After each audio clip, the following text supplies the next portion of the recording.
This week on The Futurists, Mike Woodward. We live in a nuclear world, and the moment you start and you go into a country and you say, I just destroyed your banking system, I mean, that is equivalent to, a major strategic bombing campaign, and I think it would be extraordinarily escalatory.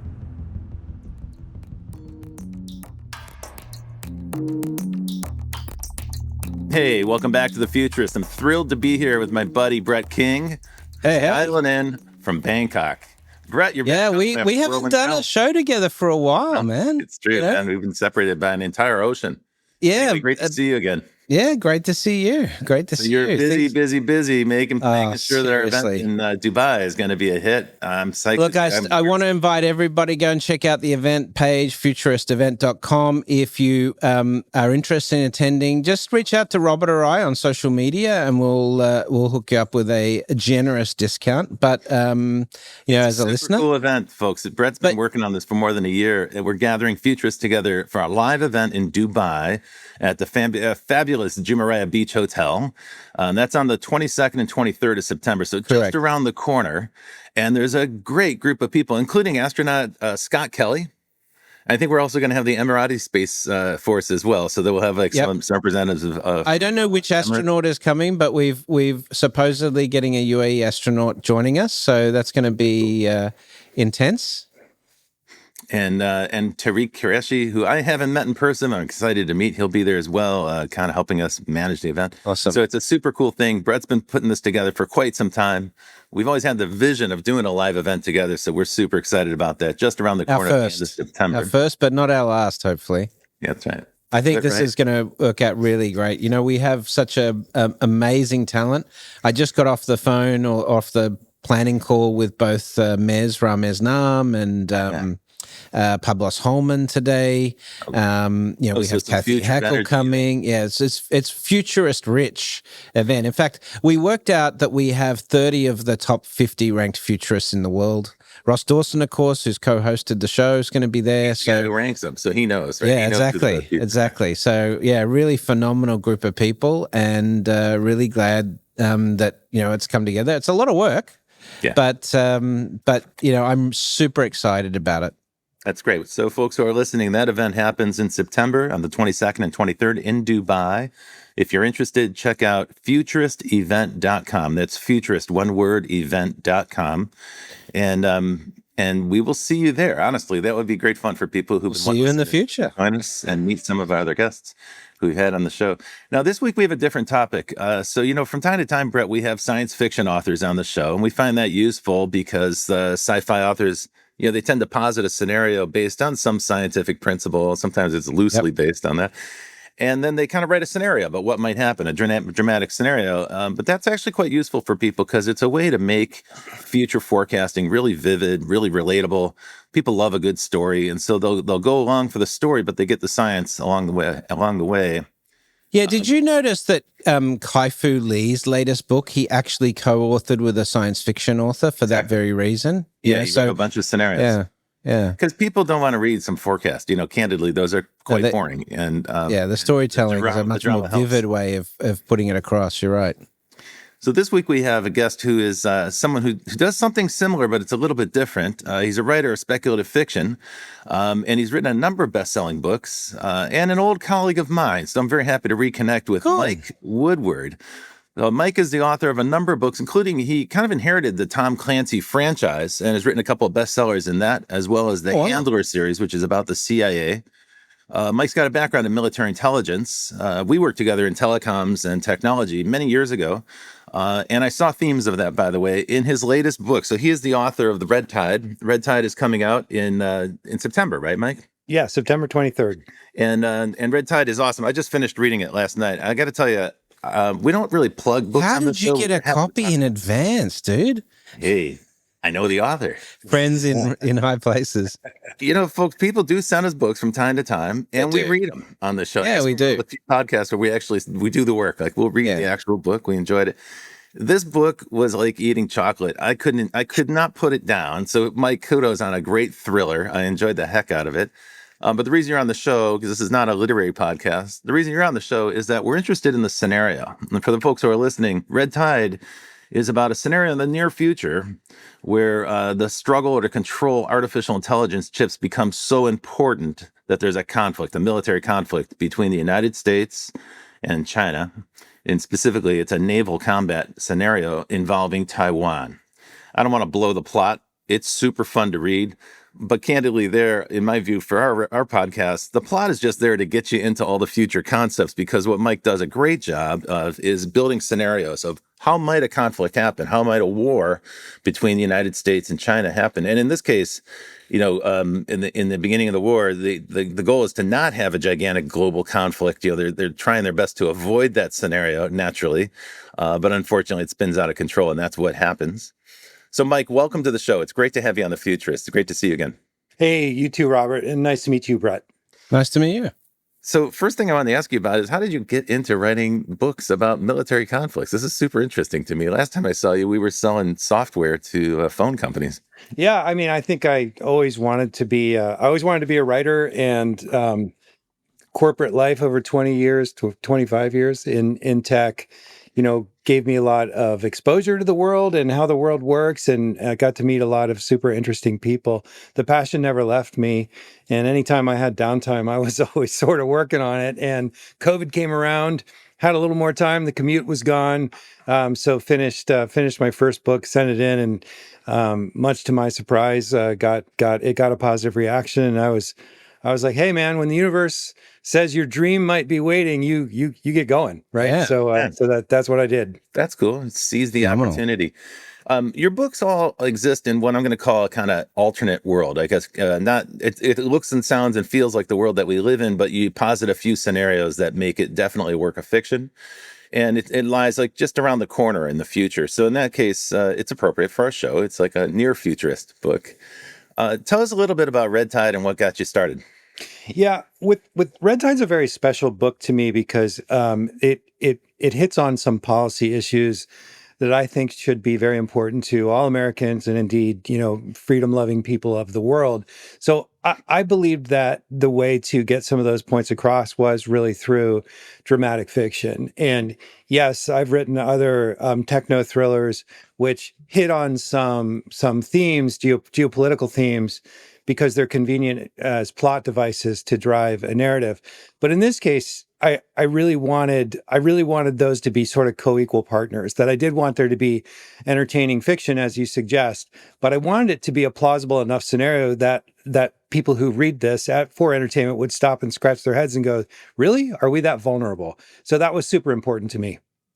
That's a really good point, and actually you helped me get to the next idea, which is there are a lot of things in the book that I was reading. I'm thinking, hang on a second, is that for real? Can that be the case? An example, without blowing the plot of the story, let's just summarize it by saying the United States is caught off guard, and this assault by the People's Liberation Army Navy. This assault on Taiwan occurs at a time when the U.S. Navy is quite vulnerable because some ships are out of commission or being repaired and so forth. Now, the way you portray it in the book, Mike, the U.S. has been cutting its budgets. I guess that's a fact. That's been true since Obama. They've been shrinking the size of the U.S. Navy. I think we have fewer than 300 ships right now in the U.S. Navy, where China has more than 300 ships. Still sounds a lot, but although most of those ships are most of the Chinese Navy is for the littoral, like kind of coastal protection. I don't know how big their blue ocean Navy might be, but at any rate, the United States Navy has been getting smaller. And according to your book, they've been cutting costs on repair and maintenance as well. And so some of those ships are overdue for maintenance and therefore vulnerable. How accurate is that? Is that actually a good assessment of where we are right now? Yeah, sadly, I think it is. So just a couple of facts to inform that dialogue. So first of all, back in the Cold War, the John Lehman he was Secretary of Navy with Reagan, was sort of the height of the Cold War buildup. The goal was to get to a 600 ship Navy. And, a lot of people thought, well, that's really big and overwhelming. And today's Navy is about 260, 270 ships. Something of that nature. And people hear that and they go, well, that still sounds like a lot of ships. What they don't think about, though, are deployment cycles and what this means and what the commitments of the United States Navy. So effectively, since the end of World War II, all the nations got together and they said, look, going forward, the oceans should be a commons. This came out of the Bretton Woods Agreement, 44 countries, et cetera. And so with the oceans as a commons and the idea of a free seas, that's a wonderful thing that enabled global commerce for the next, 70, 80 years, lengthening lifespans and improving standards of living, et cetera. The challenge with a free sea is that it takes somebody to enforce it. And the United States Navy has enforced that through all of our lifetimes, right? And we have come to sort of depend on this aegis of the U.S. Navy being in the Indian Ocean and being in the Persian Gulf. And oh my gosh, the Houthis just attacked a ship, and what are we doing about this, right? So Americans just sort of expect, Captain Phillips, right? The pirates come. Well, the Americans expect the Navy to show up. So the reality is that as much of our force deployment structure was built around that expectation. So not only has the fleet shrunk, but perhaps more importantly, its operational turnaround capabilities have been dramatically reduced. We're down to 2 or 3 shipyards where there used to be, dozens. So just getting them in line takes a significantly long time. And so I wanted to portray in Red Tide both the demands on the Navy today and the limitations. And, people are used to Hunt for Red October and they go, oh, we must have submarines everywhere, right? I'm sure you guys go, oh, there's got to be submarines everywhere. Well, there are 55 attack submarines in the entire United States Navy. At any given time, close to half are undergoing repair or maintenance. Okay, so 23 or 24. You're covering the entire world, right? So it's a pretty big planet. So putting that into a perspective where this is not magic, this takes real resources that are very, very finite, and real prioritization was something I wanted to show. You did a good job of that. So there's a scene where one of the leading figures in the book takes over the repair of a ship to ensure that it's out of the dry dock faster and can get back into combat. That's not a scene you often see in an action movie, for instance, right? Because it might be a boring beat. And candidly, you handle it very efficiently in the book. So it's not like boring at all. As a reader, you're quite interested.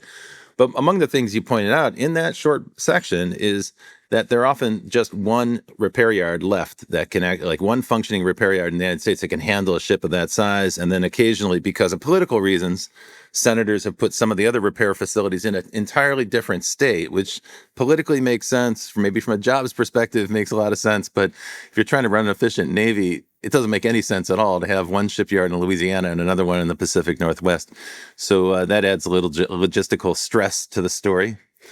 Let's also talk about material. So, the book pits the Chinese Navy against the American Navy. I think a lot of people in the United States have been conditioned to expect that that's coming right around the corner.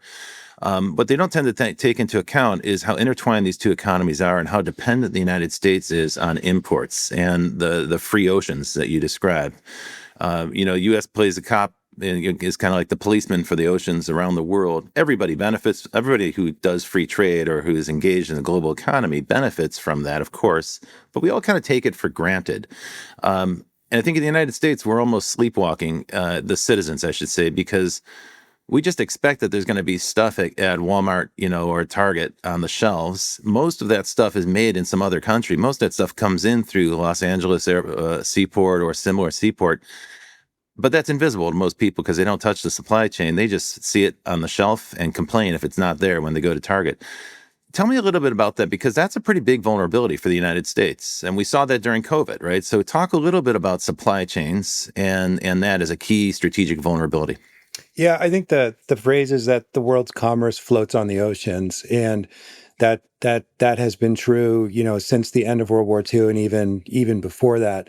And the U.S.-China relationship goes back, centuries at this point to that maritime trade, and trade forces between countries have driven wars quite famously. I mean, World War II, Japan's attack on World War II started when the U.S. and a couple of European countries embargoed oil because they didn't like the Japanese incursions into Southeast Asia. That cut off 80% of oil to Japan.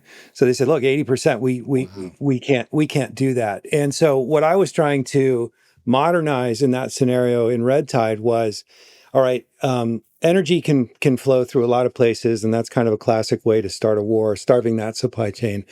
But we are so dependent on technology now. In fact, our weapon systems are so dependent on technology, just as an army is dependent on fuel, that what would happen if China just seized the one plant, look at TSMC, and I'm sure we'll talk about that, but the one plant where this stuff happens to be made, which also happens to be in a territory that they can consider their own. And so, can they effectively dominate global supply chain just by taking that?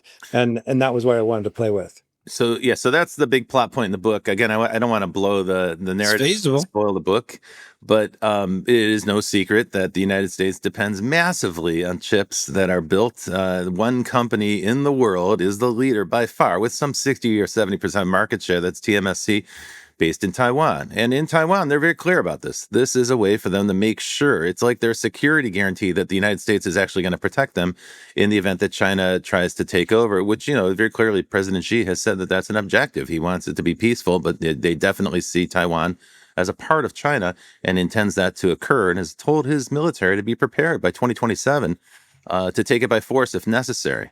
Okay, so let's unpack that scenario. First off, let's talk about the chips that you mentioned. There is that big vulnerability. The United States is doing its very best to get TMC to kind of persuade, cajole, or maybe coerce TMC to set up a chip fab in Arizona. And that's obviously great for the United States in terms of isolationism.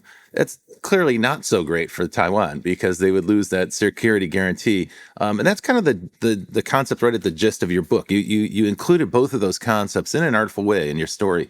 Talk a little bit about that. Yeah. So so in 2018, the United States passed the CHIPS Act, which offered subsidies to foreign semiconductor manufacturers to come here. And I think before we even go there, what I wanted to make sure people understood, and I don't think many do, is that, we think of Silicon Valley and we go, sure, we're leaders in semiconductors. We're out there. It's like, we're leaders in semiconductor design, right? Yes. NVIDIA is the world, $4 trillion market cap, world's most valuable company, et cetera, et cetera, et cetera. They design the chips, but the chips are manufactured by TSMC, one company, as we just talked about. So the CHIPS Act, I think, was an important national security milestone in saying we can't sole source chip production in Taiwan. If we do forever, a scenario like Red Tide is not only plausible, but perhaps inevitable, right? So we have to diversify that supply chain. And there is some diversification in Korea, but not nearly enough. So TSMC has, they're actually going to start producing chips in Arizona this year. That was just signed, that deal, right? It was signed. It was actually signed back in 2018. There was a competition, and the Commerce Department doled out subsidies, and I actually have that in the opening of the book. And they've actually built this plant in Arizona, and will start producing stuff. Intel also thought about getting into contract manufacturing to be a foundry, effectively, but they're going through a lot of trouble right now.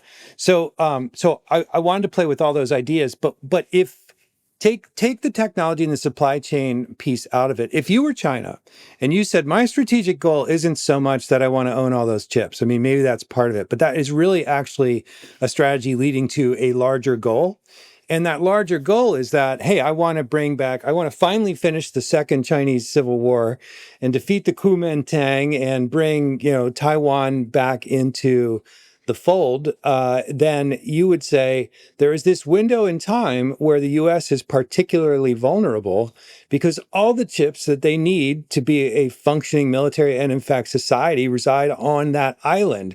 And so if we act at a certain period of time before they have diversified, then we de facto can get control of this without a full-on, large scale nuclear exchange, like a World War III scenario. And that is something that military planners call the Davidson window, and that's named after an admiral who was in charge of U.S. Indo-PACOM. And the Davidson window, the idea is that the U.S. we know of our vulnerabilities. We know of our vulnerabilities on chip supply. We know of our vulnerabilities with the Navy and force deployment structure, et cetera. It kind of coincides with Xi Jinping saying we want to take Taiwan by force by 2027. So there's this window in time where the U.S. is weak and China is strong enough, and before the U.S. can effectively diversify and build up its deterrent capabilities, that China has this window, and that's why I structured the book as I did. Okay, so I want to unpack that from both perspectives, China's strengths and the weaknesses of the United States. But let me just underscore a point you made because I want our listeners to understand it. So you mentioned NVIDIA, $4 trillion market cap, which is astounding. I mean, this is an astounding number. In 2000, there were no companies that were anywhere near that size or that value. The reason the company is so valued is that they produce the A100, A100, H100 chips that are so necessary for artificial intelligence, both for training and for inferencing. And of course, those chips are in great demand by the hyperscalers, by the major internet companies. And to put this in perspective for our listeners, all the stock market growth in the United States in the past year has come from artificial intelligence. It's come from NVIDIA and the companies that use NVIDIA chips. If it weren't for the massive amount of investment in data centers, which in the United States right now is almost equivalent to the amount of consumer spending, that's how much is being spent on these chips right now.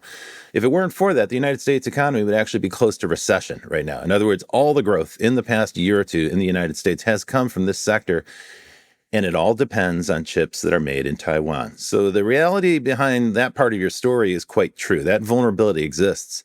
Let's talk about some of the myths about Chinese military power. So we all know that China has been on a roll. They've been building a lot of ships.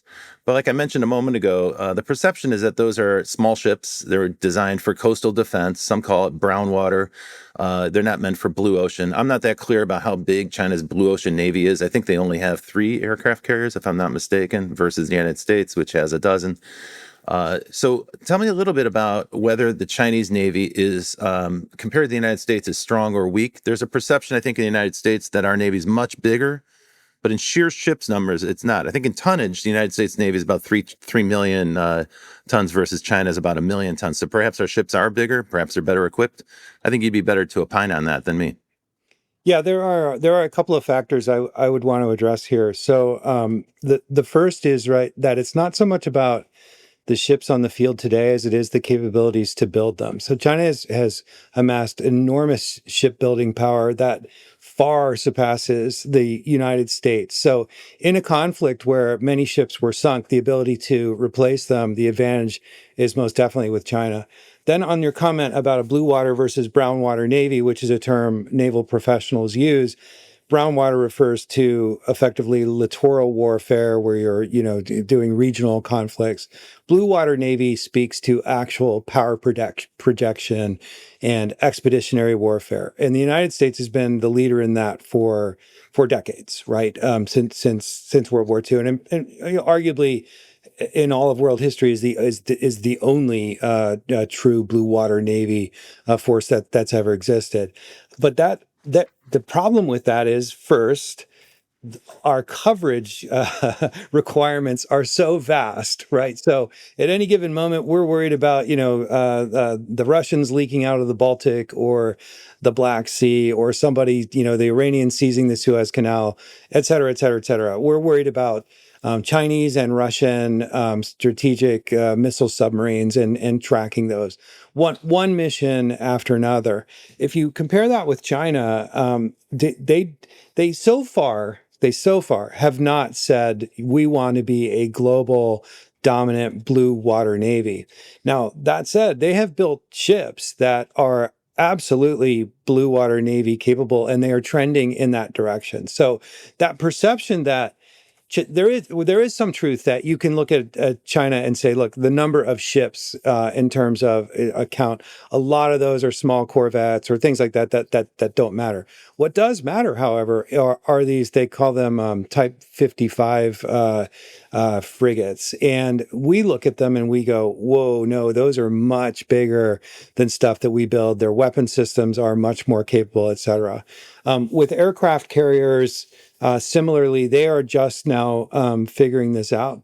But it's taken Western navies, most Western navies have never really figured that out. The British have a few, the French have a few, the Russians have a few, et cetera. But they've never been all that capable. A lot of times they rely on vertical takeoff and landing aircraft or short takeoff landing aircraft. Like think of the British in the Falklands with the Harrier. China is now mastering a full-on big deck aircraft carrier. In the book, that's portrayed, a carrier called the Fujian, and that it uses, for example, American aircraft carriers have used traditionally steam catapults. Well, steam has to build up. You get that from nuclear power, and then all that pressure shoots a big heavy aircraft off the ship. China pioneered electromagnetic catapults, and that's something that I think we're building into our new forward aircraft carriers. But China did it first, right? And then I think we'll probably talk a little bit more about wargaming scenarios in the area of hypersonic missiles. In 2021, the U.S. suffered what I call a Sputnik moment, where a Chinese hypersonic, circled the globe at Mach 8 or whatever it was, and drilled into a target inside China, and everybody went, "Oh my God, that is an entirely new thing. That's not a ballistic missile. That is a cruise missile that's effectively targeting on the fly, dropping a secondary thing that's a glide vehicle that could easily kill a ship." And so China has been dramatically ahead of that in the world for hypersonics. The Russians have deployed hypersonics. The U.S. is just now figuring it out. So I don't think that Americans should have this false sense of security that no worries, we're way ahead of this. If China really wanted to do something at a theater level, not a global war, but at a theater level, like in a Taiwan scenario, their capabilities are quite daunting at sea. That's impressive. In the book, you posit a scenario where a U.S. aircraft carrier gets sunk, and it's quite a dramatic scene. I'm trying not to spoil the book, although frankly, this is what everybody has to consider when we think about the possibility of a war with China. My understanding is the U.S. Navy's approach to dealing with China has been to cut off the pinch points. For instance, the Straits of Malacca, which is where all the oil is transshipped on its way to China. There's usually a carrier group hovering around that neighborhood, and the idea there would be to interdict or stop any oil tankers that are on their way to China.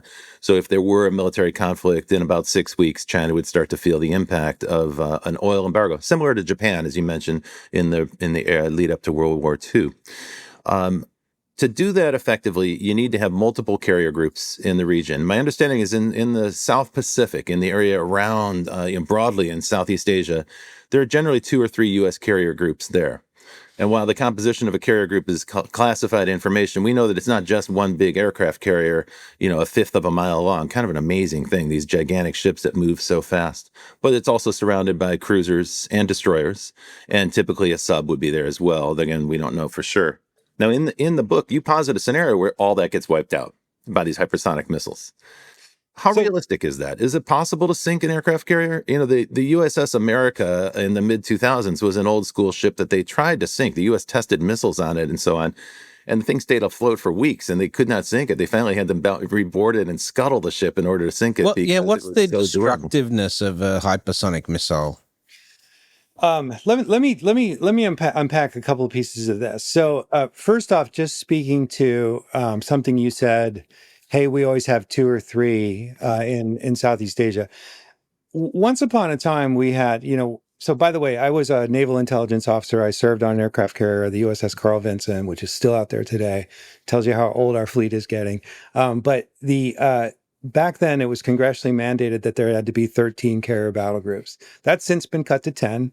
Okay. And as we discussed, our turnaround capabilities for when these ships are back in the yards is not as good as it used to be. So one of the ideas that I wanted to play around with was, okay, of these 10, if we have full global coverage, and if any time, let's say a third of those carriers are in refits, or their reactor cores are getting refurbished, things of that nature, you're down to 6 or 7, and yet we have to cover the whole world. So it is not true that we always have 3 or 4 on patrol at any given time. If you just go to usnavy.mil, what you will see is there's generally 3 carrier battle groups on patrol in the world, spread across, the world in The third. Mediterranean, the Gulf, Exactly. Asia. Exactly right. Exactly right. And U.S. Navy operates on fleets, and so they say, hey, it's a third fleet, there's a fifth fleet, he's in seventh fleet. In this case, we're talking about the seventh fleet. So there are those. The other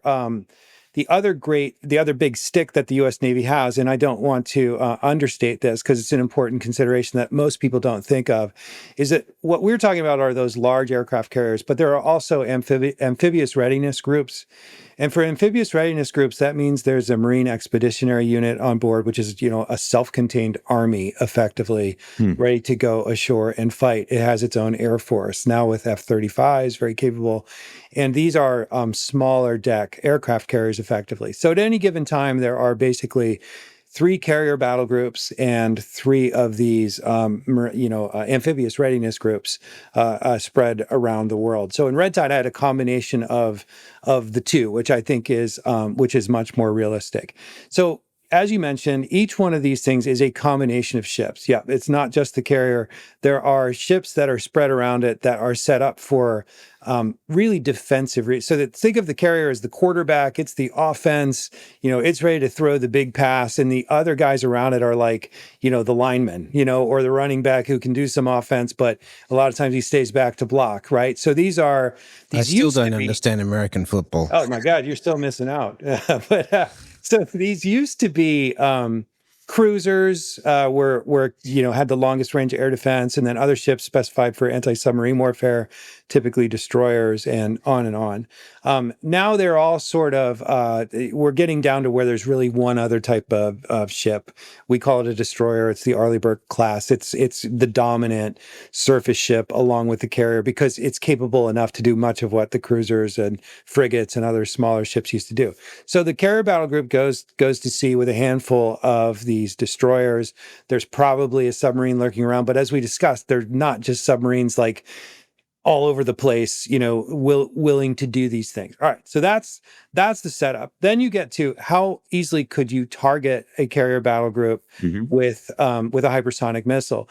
The answer is fairly easily. Like carrier battle groups will they'll be at what planners call emissions control or MCON. They'll try to go dark, things like that, but through a variety of means, eventually other navies figure out where they are, right? And you only need to know within a certain battle box where that thing is, because a hypersonic's going to go and have its own intelligence capabilities. Then when it gets into this glide and targeting phase, it's going to be able to turn stuff on and find it, right? Wow.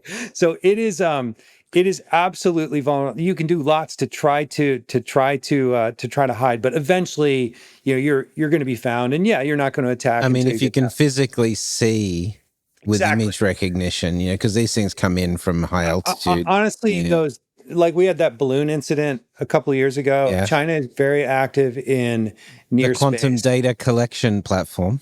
Sure, just plain old imagery satellites, low Earth, not even low Earth, high altitude imagery satellites, just saying, okay, we know that ship stopped in Guam because it was in the papers, right? Probably it's headed westward. Let's paint a satellite here. Like, you're going to find the darn thing. You do raise an important point, is that I think that as with surprise, it could be targeted quite well. As far as sinking ships goes, this is a good point. When you hit ships with missiles and bombs, they tend not to sink. They tend to be, their capability can be utterly destroyed, but it usually takes something like a torpedo done at the waterline to sink a ship. That's not a bad point. I think enough missiles could overwhelm that. Also, if you were able to, detonate the magazine inside a ship, for example, that's a scenario that I paint. So those kinds of things are capable, but it is a fair point that you might not sink it. That said, you've rendered it useless, right? You've certainly taken it out of the fight. You're going to kill a lot of people. You're going to blow up a lot of airplanes. It is not going to be a nice event. Well, one thing you point out in the book is that aircraft carriers, as formidable as they are and surrounded by bristling defenses as they are with the destroyers around them, they're not invulnerable in another sense. Once their aircraft are in the air, they're Yeah. quite vulnerable, right? They kind of lose their sting. And the number of missiles that are available to defend the carrier group, well, that's a finite number of missiles. And Yeah. one of the scenarios that people do fret about is, well, what happens when you have drone attacks and there's thousands and thousands or tens of thousands of drones?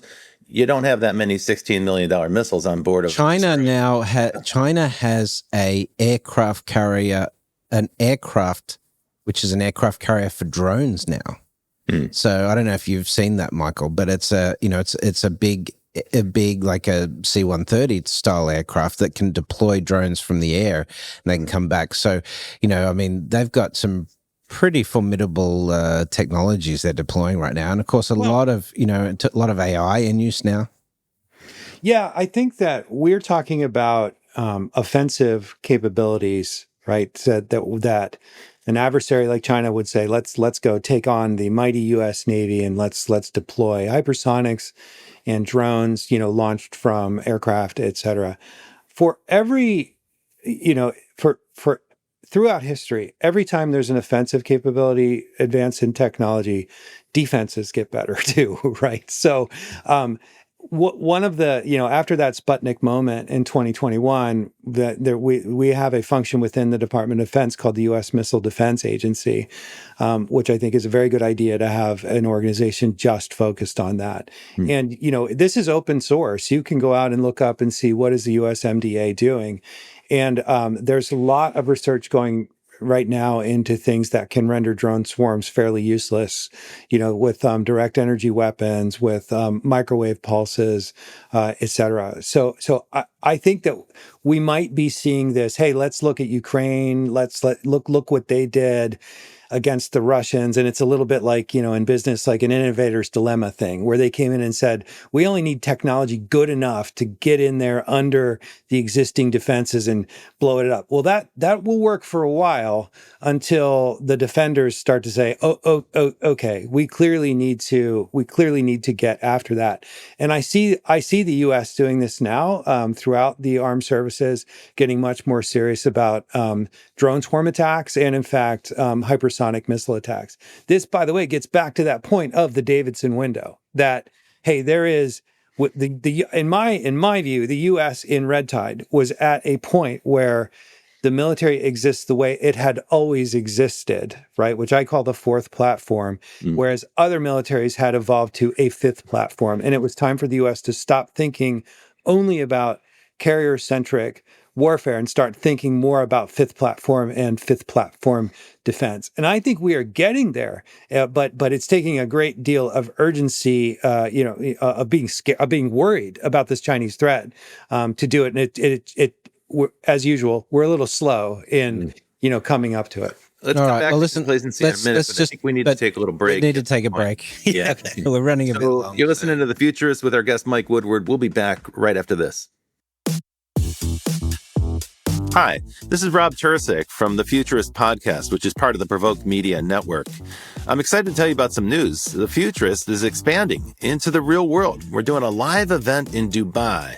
Now, folks who listen to the Futurist podcast, you're going to be familiar with the fact that my co-host, Brett King, has been working very hard in Dubai and other parts of the Middle East for a long time. And for more than a year, he's been putting together this event. And now, with the help and support of MasterCard and Emirates MBD and many other partners, we are putting together the world's largest futurist meeting in Dubai. It will take place at the fabulous Jumeirah Beach Hotel in Dubai, and it'll be on the September 22nd and 23rd this year. So just a few weeks from now. The speakers are going to include some of the world's leading futurists and forecasters and future thinkers. People like Brian Cox and astronaut Scott Kelly. And of course, Brett and I will be there to conduct interviews and introduce some of the other folks. We've got speakers from around the world. And if you're interested in meeting futurists in person and participating in an event that attracts the future-minded, please join us on the 22nd and 23rd of September. You can learn more about it at futuristevent.com. That's futurist singular event.com. It's all one word, futuristevent.com. And that'll tell you all about the event. I sure hope to see you there in Dubai on the 22nd and 23rd of September. Thanks. We're back. This is the Futurists. My buddy Brett King and I reunited again. Very happy to see you again, Brett. Happy to see you in such good fighting form, coming in from Dubai, coming to us from Thailand. And Well, Mike Woodward. between Thailand and Dubai right now, of course, spending a lot of time in both. But that sounds exotic, but it's actually just means I'm sort of jet lagged like 100% of the time. So, but anyway, It's fun to see you. I mean, honestly, it's been months since we've connected for a yeah, podcast, so it's yeah, good to see you again. it's good. So before the break, Mike, you mentioned something called the fifth platform, and I thought it'd be a good idea to give our audience a recap. What's the first, second, third, fourth platforms? So, well, I have a fictional character basically positing this as kind of a dissertation in the book. Yeah. But it is the first platform is really using ships as coastal defense, and so the United States back in 1776 they didn't really want a navy. They wanted nothing to do with foreign interference, but they had a problem in that the British kept messing with them, right? So eventually they said, okay, fine, we'll build 6 frigates. And It's like the USS Ironsides or whatever. yeah. The Constitution. Yeah. So exactly. So they built 6 frigates and they turned out to be really capable and did well against the British. And in fact, that's what won the War of 1812. So that was kind of the first one. And then in the Civil War, they used ships for the first time, they started using ships to transport troops and using them for amphibious warfare. So Grant in Tennessee like floated down a river and flanked the Confederates by doing that. And it was kind of the first one of the first times they ever used joint operations. And then the third platform is quite famous. That's battleships. That was a guy named Alfred Thayer Mann, who was this very influential naval thinker, and he was invited to foreign governments, in like 1910, come speak about the battleship and the power of naval fleets. And so every country in the world built battleships, and we saw that come to the fore. Thayer's famous for getting the United States to acquire all these islands in the Pacific that were uninhabited, but ended up being coal stations, and today are used as forward intelligence gathering stations. So yeah, okay, so that's the battleship. That's the lead up to World War II, right? Right, that's the lead up to World War II. And in World War II, the Japanese effectively proved the fourth platform, which is airplanes aboard ships to go and take care of the battleships, right? And we saw what happened in Pearl Harbor. All the battleships are on the bottom, right? And the war ended up being an aircraft carrier duel that was really decided at the Battle of Midway. So the idea in the book is that we have been living off of that fourth platform methodology. Our entire Navy, as we discussed, is based around the idea of, the aircraft carrier for force protection. Now, I shouldn't say the entire thing. It's not completely exclusive. There are submarines, missile submarines are part of the nuclear triad, and we can launch cruise missiles from nuclear. So, but the big symbolism of American power and the organizing principle around the Navy has been around the aircraft carrier or the amphibious readiness group, which, as we said, is effectively a little aircraft carrier, right? And so the point is that we can't assume that the past is going to be like the future. The past always plays a role in determining the future for a variety of reasons, and we use that for forecasting and everything else. But we can see right before our eyes that force power projection is changing, that the offensive capabilities against aircraft carriers are changing, and that we need to get out of this hidebound system that we've gotten used to for the last 70, 80 years. And there, the basic idea is that consumer technology advances so much faster today than military technology. And, consumer technology, we can say, is driven by smaller, cheaper, faster, and better, largely because of those chips that we were talking about in the first half. So, the typical consumer today with an iPhone has more computing power at their disposal than NASA had in 1971. We tend to bat that kind of thing around. But when that translates to military equipment, what you're talking about is instead of one big chunk of iron, you have a whole bunch of little things that can be operated like a swarm or coordinated. Is that what you mean by the fifth platform? Yeah, effectively, it means more rapid innovation, dispersed force power, different ways to sort of surge and employ multimodal force, and so that a lot of that would rely on automation and drones, but also defending against them. Now, when we think about drones, primarily because of the conflict in the Ukraine, where we see evidence of it every day in the news, we tend to think about that as aerial drones, things that fly in the sky above us, and make it quite a lethal environment, not just for soldiers, but also for tanks, right? So anything on the ground is vulnerable to those things buzzing in the sky above. And they say that the war front in Ukraine is alive with drones on both sides. There's attack drones, defense drones, observation drones, and so forth. So it's sort of like the skies are buzzing constantly, which must be very stressful for people on the ground. But those drones have a very short lifespan. They don't stay in the sky for very long before they run out of juice. In your book, in Red Tide, you posit a different scenario, which is underwater drones that work more like, I would call them intelligent mines, in the sense that they're kind of just sitting on the surface of the bottom of the ocean, or the seafloor, until the target arrives, at which point the thing is activated and just sort of mysteriously emerges. That was a really scary scenario to me, and that was also quite fresh. How realistic is that? Um, I didn't have any knowledge that exists as a weapon system, but it seems to me that all the technology is there to make it exist. And mining harbors and so forth as a way to thwart an enemy invasion has been around forever, and there's anti-mine capabilities. But I thought, okay, well, what if the Chinese, being sort of experts in drone warfare, it wouldn't be that hard to say, all right, we're going to embed these on the seafloor. They're going to live down there until a threat emerges, and then once they launch, they become like very smart torpedoes that can seek out and hit a ship. Rather than sending a submarine after it, why not use these, as you say, as intelligent mines? And what I was trying to portray, that would be kind of part of this fifth platform. What I was trying to portray with the fifth platform was that, yeah, you are so right that we see drones that are relatively short range, that arrive in swarms and so on. And so that creates a tactical picture in our mind of what that looks like. And it's very battlefield centric. But a war in the Pacific is fought over vast, vast distances. And this has been true, since the Battle of Midway, when we didn't know when they were going to show up. And there was, we had to rely on bets and intelligence and all these kinds of things. And so in the book, I have the guy who believes in this fifth platform show it to an admiral and say, look, here's my idea.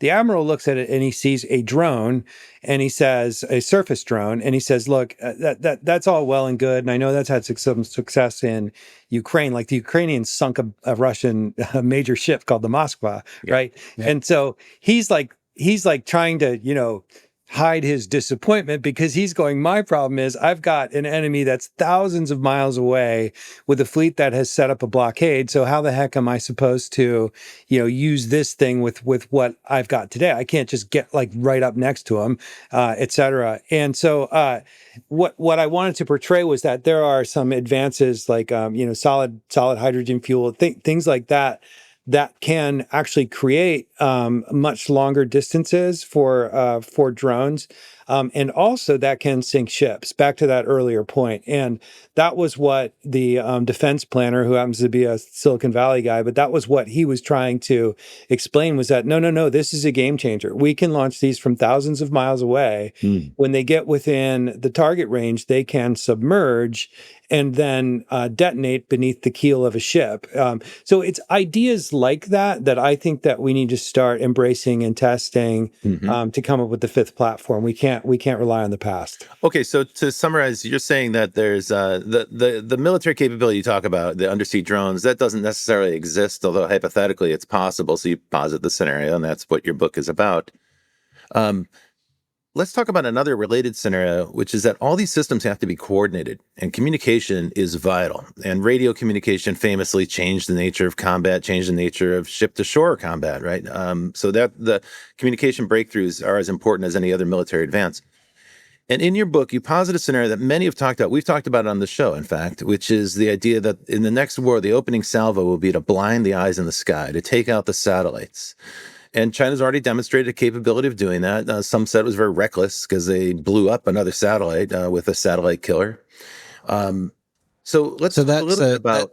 we have the Kessler syndrome scenario, possibly. Remember Gravity, the movie, where a satellite was shot down and then it fragmented, and that created this chain reaction. With all the Starlink satellites and stuff we've got in orbit right now, if you imagine if something at that at that orbital level was impacted and created a lot of debris, then it would essentially create a total communication blockout, because we'd lose all the satellites potentially. Yeah, it's like a cascade of junk in the sky. As you blow up one satellite, it has, because those satellites are moving at thousands of miles per second, right? They're moving extraordinarily fast. So even something small like this paperclip, the impact of that could destroy another satellite. But you can imagine when you blow up one, like Brett said, there's a cascading effect. Now, that's not really a central feature of your book, but you do mention in passing that the satellites are put out.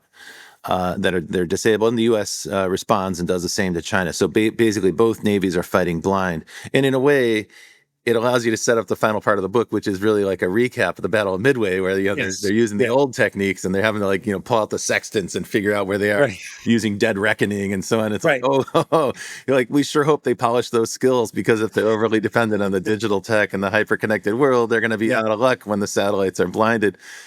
How feasible is all that? I mean, is that really true? And would the U.S. Navy have to be prepared to do that kind of dead reckoning and go back to the old, the old craft of sailing? So I think in any conflict, the very first shot is going to be fired in space. And China here again has built pretty impressive capabilities, both kinetic stuff that launches from the ground. They are rumored to have killer clusters in space. I had never heard. They have the most modern space station in orbit. Okay, yeah. And I had never heard the Kessler effect before, but I did try to portray that in the book, that, look, there's going to be a war of satellite robots that are just going to obliterate this stuff, because both sides realize that the most advanced weapons depend on satellite communications effectively and telemetry to be effective. Now, that said, all these weapon systems, they rely on GPS, but they're also multimodal. A lot of times they have inertial navigation systems or INS, to sort of sense where they're going. But we're, again, talking about these long ranges, talking about advanced targeting systems over thousands of miles, that if you took out GPS, INS would still function. There's other technologies in Tomahawks, which I talk about in the book, which are basically match known terrain features to say, okay, there's a canyon there, I must be, at this point. But all those things to get to pinpoint accuracy still rely on GPS updates. Oh my gosh, I didn't realize that. Wow. Yeah, so we're heavily dependent on these systems. Heavily. And so if you took GPS updates out, you'd still be able to fight the war, you'd still be able to fire things, but your accuracy would go down. And then if you think about that, if your accuracy goes down, that means the likelihood of hitting a non-military target goes up. And that means that the risk to escalation goes up quite a bit. So we would lose ISR. We would also, or intelligence, surveillance, and reconnaissance. We would also, there would be a great deal of damage done to civilian infrastructure, right? So I portray that about a merchant ship, like, okay, we don't have GPS satellites anymore. We really are back to celestial navigation. And I think that is extremely plausible. And it's not that they couldn't do it. They could, they'd still get there.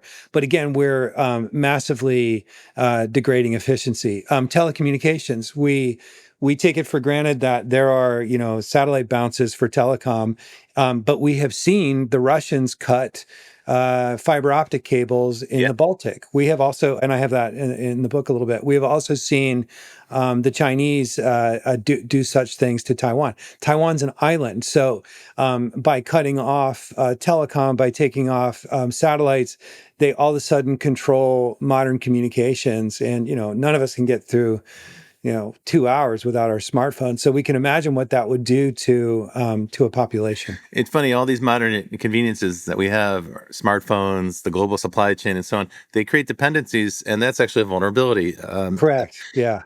Some people are skeptical that there could be an invasion of Taiwan, partly because that island is a rock, and the east side of it famously is like a sheer cliff that just drops into the ocean. So there's no place to actually climb on. There's no place to land anything. How likely is an amphibious assault? Now, in your book, you frame this quite artfully, I thought, because you shrank it down to like a micro amphibious assault, which seems more doable. But is that a plausible scenario? A lot of skeptics would say, well, the Chinese Navy has never done a successful Yeah. amphibious landing ever under combat conditions. So there's a group that's kind of like the Rand Corporation. There's two main think tanks. There's the Rand Corporation. There's another one called the Center for Strategic and International Studies, or CSIS. They're associated with Georgetown University, and like Henry Kissinger was part of big think tank. And so they've taken on this wargaming scenario, and they effectively said there are three paths this could go down. One is an all-out Chinese amphibious assault. Another one is, a World War III scenario where there's nuclear escalation and exchange, which is horrifying. And there's a third, which is a blockade. And I believe, in looking at Chinese history and the Chinese way of thinking and sort of Maoist designs around how you go to war with an opponent, that a blockade is by far the most likely outcome. It's something well within their capabilities, and it would be a very difficult thing for us to break, because Taiwan's right off the Chinese coast. I mean, if we wanted to blockade, Connecticut, it's not going to be that hard for us to blockade Connecticut. It's going to be hard for other countries to get through, and that's effectively what they did. As far as an amphibious invasion, when CSIS did game out those three things, in every case, there were levels of devastation on both sides to varying degrees. I think China would, you can't just think of an amphibious invasion like D-Day, like it's all external, coming ashore. It would start with the satellite blackout we just talked about. It would start with sabotage on the island. It would start with cyber attacks, other things to really confuse a Taiwanese defense response. They would also do things like desensitize the U.S. military by exercising constantly this thing, to the point where we go, I don't know, they do this every Tuesday, right? Like, is this really an invasion? And I tried to portray some of that in the book. So we would see the normalization, we would see the internal sabotage. Once you get to that point, there's this old Cold War planning doctrine that says that quantity has a quality all its own. And in that respect, this is where it gets back to the sheer number of Chinese ships, these large amphibs, et cetera, in a relatively short distance. I think it's certainly possible for them to land a bunch of troops. Now, the cost would be high. In that scenario, if the U.S. were to respond, we have 18,000 Marines in Okinawa, et cetera, et cetera, et cetera. It would lead to a big war, which is why I don't think that is how the Chinese think about it. I think they want to, perhaps threaten that, but I don't think that is the most likely outcome. I think a blockade is a far more likely outcome. So from the Chinese standpoint, a question for them is, how can we get what we want at the lowest possible cost? And from the United States standpoint, it's how can we increase the cost on that scenario and make that very painful for them to even contemplate doing. Now, there's one battle that we didn't talk about, and it's not in your book really per se, but I think it's a real thing that if we have a minute, I'd love to talk to you about, which is this concept. You hear about this quite a lot. This is from Foreign Affairs. China is winning the cyber war. Mm-hmm. And the notion there is that we're already in a new war. We've been in a war with our adversaries, certainly with, Russian secret service or intelligence services, certainly Chinese hackers. This goes back more than a decade. We're all connected thanks to the internet, but that makes us vulnerable. And in particular, the United States has been caught many times completely blindsided by the theft of massive amounts of documents. And recently, there was an attack called Salt Typhoon.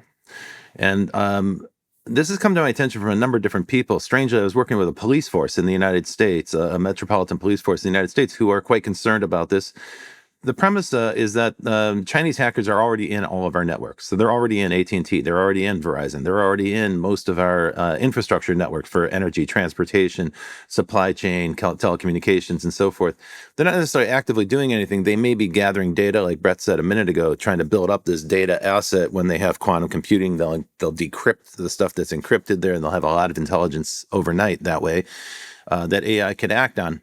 But another way they might use those assets is to destabilize the United States domestically. So if there were a conflict, another way to distract, it's not just that they would have to distract the Taiwanese population and the Taiwanese defense.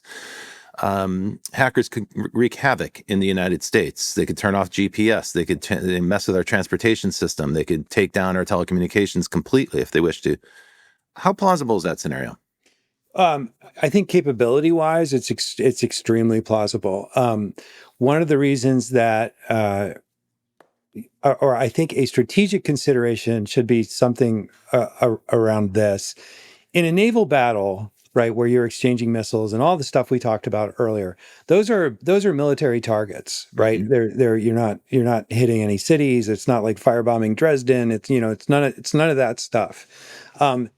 We live in a nuclear world, and the moment you start and you go into a country and you say, I just destroyed your banking system, your entire water supply, all the taps have run dry, et cetera. I mean, that is equivalent to, a major strategic bombing campaign. And I think it would be extraordinarily escalatory. Mm-hmm. And so I believe that just like, unfortunately, we live in a world where nations maintain things like nuclear armaments. I think we also maintain offensive cyber capabilities that are, maybe not as devastating as a nuclear war, but certainly disruptive to a society on a fundamental existential kind of level. So I think employing them at that level is you're in a total war. And I certainly in the scenario I wanted to portray, both sides were doing everything they could to keep this limited to a military conflict. And in fact, in some respects, I feel that is sort of the future because we've seen it even in Russia, Ukraine. Now, Russia's, awful and indiscriminately, targets Ukrainian civilians and so on and so forth. But you don't see the rest of the world jumping in and saying, now let's just strategically level Russia. Right. Right. We certainly could. Right. If the United States wanted to, it would not be a huge challenge for us to defang the Russian army or navy. Right. I think we were certainly capable of it. I mean, the Ukrainians are evidence that you can punch back. But the United States has been acting with restraint. This is, widely debated, right? Like, should we act with more? Should we be more aggressive? The fear is, like you said, the fear is escalation. If you trigger a country that has nuclear weapons, you don't really know what they're going to do next. And actually, you could say the same thing. This is the motivation for the preemptive strike on Iran. Right? The preemptive strike on Iran is to prevent them from being in that position where they can get away with terror, with assaults, with impunity, because the risk is that they might retaliate with nuclear weapons, and so deprive them of that capability, and then they can't be such a bully and they can't back terrorists. That's a very controversial approach. I'm certainly not endorsing that necessarily, but I can understand the logic behind it. It's like, do not let this country get nuclear weapons because they will blackmail everybody else with terror from that point on. So your view in the book is that the militaries, kind of cooler heads prevail in the militaries, and they say both sides are like, let's constrain this conflict to military targets and let's minimize civilian casualties. And so the battle in your book doesn't spill into the civilian domain. For instance, the United States doesn't attack mainland China except to take out the rocket launchers in Hainan Island in your scenario, and the Chinese don't attack Hawaii. Although I think you mentioned they did flatten Guam. They hit Guam, but that's because Guam is a major military hub. Yeah, it's basically they hit the air base. It's basically an aircraft carrier that doesn't move very fast. Right. Okay. So another scenario, this is again outside your book, but I want to cover before we end the show, is the idea of coordinated assaults by adversaries in the United States. We talked earlier about the idea that the post-war logic has been freedom of the sea. And for those who are listening, that's a historical aberration, right? The norm for 5,000 years before that was piracy, frankly. I mean, if countries were in conflict, it was fair game to seize their ships. But that changed after World War II. And as a result, we have this interconnected global economy where countries are actually dependent on each other. And that is a great force for peace, actually, because they have a lot to lose if there's a conflict we're quite vulnerable. All of us are quite vulnerable to that global supply chain if it's disrupted. And we learned that to our dismay during COVID. However, there is a growing number of nations that consider themselves adversaries of the United States. They bristle at the U.S. dominance. They bristle at the U.S. economic system and the U.S. banking system. They bristle at the fact that the U.S. will use the banking system and sanctions to cripple their economies if they don't comply with the United States. In their view, that's a kind of soft imperialism that they rebel against. Those countries, typically we would say that Iran, Russia, China, North Korea would fit into that, and then that group changes from time to time. They're often portrayed as villains in the United States, so we get a very negative perspective on it. What we haven't seen yet is a coordinated assault. And it's not clear to me that those countries have enough common interest to do a coordinated assault. Some of them would be risking an enormous amount, maybe for less gain than others. Notably, China has been reticent to be even seen orchestrating this. And while it's true they're certainly supplying Russia with non-lethal material during the war against Ukraine, and apparently they are also supplying engines for drones because they've now recovered drone engines in the Ukraine from Russian drones that are made in China. So there's evidence that they're supplying military equipment as well. But they've been careful to keep this low-key. So they don't want to attract the United States in reprisals. Tell me a little bit about your perspective of this scenario of a coordinated assault against the United States, and what would that look like, and what would the implications of that be? Yeah, it gets back to the old thing: nations don't have friends; they have interests. And if you look at China's interest, or really, when we say China, we're talking about the People's Republic of China. And when we say the People's Republic of China, we're really talking about the Chinese Communist Party. And the Chinese Communist Party, since 1949, has had one overriding goal, and that is to stay in power, right? And they don't have a national constitution per se. They have a party constitution. The army works for the party. These are all party instruments. And there have been times in history where the Chinese Communist Party's rule has been threatened, and they do everything they can to avoid that. And in many ways, if you look at the reign of Mao and the Great Leap Forward, which was a complete disaster, largest famine in human history, followed by the Cultural Revolution, where they purged the country of experts. I mean, really wreaking havoc on China. Deng Xiaoping came along behind him and said, "Why don't we go to this managed capitalism model?" Right, and pretty soon they very adroitly did a parallel system where they involved Communist Party bosses in building up town village enterprises and state-owned enterprises and everything else, and all of a sudden they become this export economy. And we heard Brett say it earlier. Hey, when China becomes a larger economy than the U.S., okay, they're the second largest economy in the U.S. That's happened in the last, 40 years because they embraced capitalism. And it's happened because they have an export model. And because they have this large economy that is based on an export model, it keeps the CCP in charge. And so the moment that economy falls apart, CCP rule is actually threatened, right? There's nothing that guarantees sure, they have thugs in the streets and so on and so forth. But China, has basically been one big armed struggle between, the Qing dynasty ended in 1911. They had a republic. From there till, 1949, it was one continuous set of either foreign intervention war or civil war, et cetera. So they're conditioned to think, oh my gosh, let's not take our hold over this country for granted. We need to maintain control of this. The world is connected enough, even though we have the great, privacy wall and all that stuff, that people know that they need this economy. So my point in saying all that stuff is to maintain control.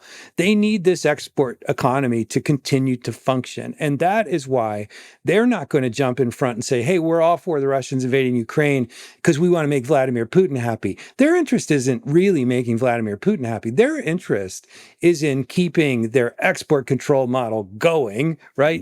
While not pissing off Putin and having him as maybe a friend in the future. Okay. And destabilizing the U.S. doesn't hurt them. That helps them advance. Exactly. We blow a lot of money on military equipment while they can invest in railroads and smart. Absolutely right. And so I think that if you study the Cold War, what made it a Cold War was there were true believers on the Soviet side in Marxism and everything else. So it was an ideological struggle between two systems that went globally, right? What we see today with what, it's China, Russia, India, North Korea, what, policy planners call the crink, right?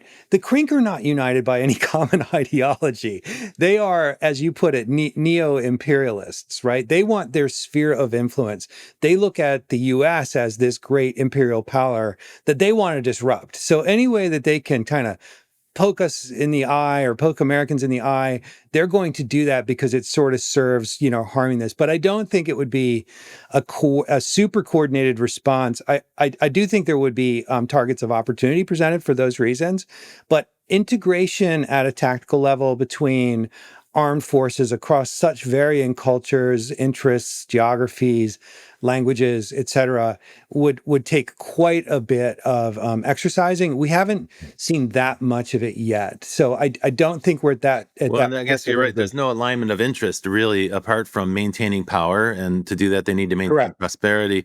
Maybe in some respects, it's more similar to the end of the Roman Empire, which took centuries, precisely because, frankly, the Goths and Visigoths and Ostrogoths and Huns and Persians and Parthians and all those groups that were against the Roman Empire had very little in common, and they didn't really coordinate because they were fighting each other half the time as well. And as a result, the Roman Empire was able to kind of amble along or shamble along for centuries after its peak of power. Well, gosh, Mike, this has been a great pleasure. I could continue talking to you all day long. It's great to reconnect with you. Folks, you've been listening to The Futurists with my guest, Mike Woodward, who is the author of Red Tide. The book is now in stores. It's available on Amazon. I read it. We read the books that people send us on this show.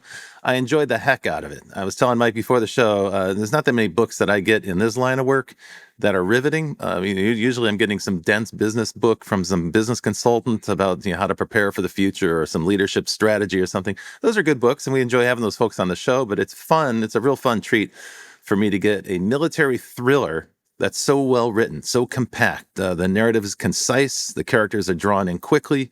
The drama is compelling. But the story is packed full of interesting insights about what a future conflict might consist of. And so, Mike, thanks for unpacking that part for us. I tried to do my best not to spoil the book. I hope I didn't ruin it for any of the listeners, and I want to encourage you all to read it. Mike, where can people find out more about you? Where can they find the book, and where can they find out more about Mike Woodward? Yeah, I write under the name MP Woodward, and so you can go to mpwoodward.com, and I'm on all the usual social stuff. But if you start there at mpwoodward.com, that's where you can learn more about me and this book. Super. Well, thank you very kindly for joining the show. A big shout out to our friends at Provoke Media who make the show possible. And again, I want to encourage anyone who's interested to go to futuristevent.com and learn more about our big gathering on September 22 and 23 in Dubai. Every week, Brett King and I will bring you another person who is thinking about and shaping the future as they envision it. Sometimes it's an author like Mike, and sometimes it's someone who's running a business or a scientist who's inventing a new technology. And every week, we'll be back with another such person for the show. Until then, we'll see you in the future. Well, that's it for The Futurists this week. If you like the show, we sure hope you did. Please subscribe and share it with the people in your community. And don't forget to leave us a 5-star review. That really helps other people find the show. And you can ping us anytime on Instagram and Twitter at Futurist Podcast for the folks that you'd like to see on the show or the questions that you'd like us to ask. Thanks for joining. And as always, we'll see you in the future.